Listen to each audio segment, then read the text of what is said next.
আলাইকুম রহমতুল্লাহ। জিহাদ ইলেকট্রনিক্সের পক্ষ থেকে স্বাগতম। আজকে আমি আপনাদের মাঝে ভিডিওটি নিয়ে হাজির হয়েছি। তা হচ্ছে ফ্রিজের কম্বাইন্ড বোর্ড অথবা 16 বোর্ড অথবা ফ্রিজের বোর্ড, যেটা যে নামে চেনেন। তো এটা কিভাবে লাগাবেন এবং ফ্রিজের ক্ষেত্রে কোন বোর্ড লাগাবেন এবং রাইস কুকার সহ ইলেকট্রিক যে চুলাগুলো আছে এই চুলার ভিতরে কোনটা লাগাবেন আর কম দামে লাগালে কি হতে পারে সম্পূর্ণ এই ভিডিওতে থাকছে। তাই যারা ইলেকট্রিক চুলা সহ ফ্রিজ কিনছেন, অবশ্যই আপনারা ফ্রিজ কিনতেছেন অনেক দামি, চুলা কিনতেছেন অনেক দামি, কিন্তু আমরা যে কম্বাইন্ড বোর্ড 16 বোর্ড এটা কিন্তু কম দামি লাগার কারণে যে কোনো দুর্ঘটনা ঘটতে পারে।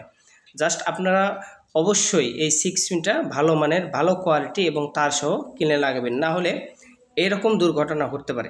তো চলুন দেখে আসি আমরা কী রকম দুর্ঘটনা ঘটতে পারে। তো ভিডিওটি ভালো লাগলে অবশ্যই চ্যানেলটি সাবস্ক্রাইব করে পাশে থাকবেন ইনশাআল্লাহ। আর যারা এখন পর্যন্ত আমার চ্যানেলটি সাবস্ক্রাইব করে নেয় তারা সাবস্ক্রাইব করবেন। আর ভিডিওটি শুরু থেকে শেষ পর্যন্ত দেখলে ইনশাআল্লাহ আপনারা এটা সমাধান করতে পারবেন। চলুন আমরা ভিডিওটা দেখি। এখন আমি আপনাদেরকে খুলে দেখাবো এটা কেন এরকম হয়। তো আসলে যারা এই সমস্ত কম্বাইন্ড বোর্ডে রাইস কুকার সহ বিভিন্ন ইলেকট্রিক চুলা চালাইলে কিন্তু এই সুইচগুলোর টিকসই হয় না, কারণ এই সুইচগুলোর এম্পিয়ার অনেক কম থাকে। তো আপনারা যারা রাইস কুকার সহ বিভিন্ন ইলেকট্রিক যে চুলা জাতীয় যেগুলো আছে এগুলোর কিন্তু এম্পিয়ার বা ওয়াট অনেক বেশি, সেক্ষেত্রে আপনার ভালো মানের কম্বাইন্ড বোর্ড লাগাবেন। তো আমরা এখানে খুলে নিয়েছি, দেখতে পারতেছেন। তো খোলার পর আমরা দেখতে পারতেছেন সুইচটা কিন্তু এখানে তার সব গলে গেছে, ঠিক আছে, এবং ভেতরে কিন্তু স্পার্ক করছে।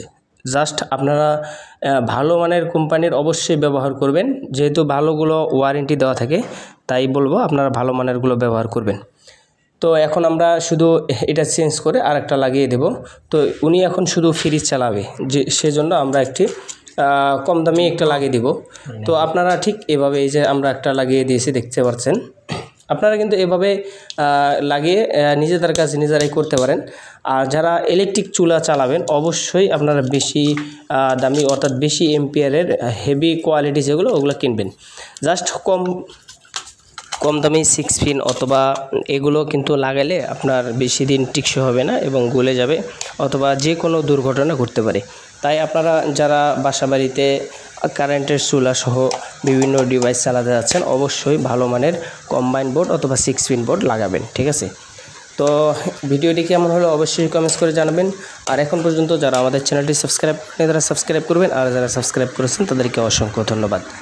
তো ভিডিওটি স্কিপ না করে শুরু থেকে শেষ পর্যন্ত দেখলে যে কোনো ভাই আপনারা এটা কিন্তু লাগাতে পারবেন নিজের বাসা বাড়িতে, ঠিক আছে।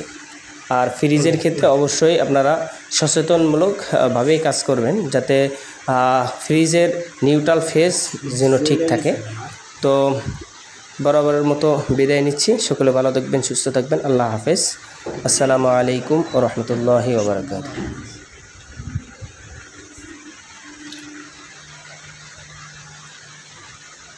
তাহলে এটা লাগাইতে সমস্যা হবো না।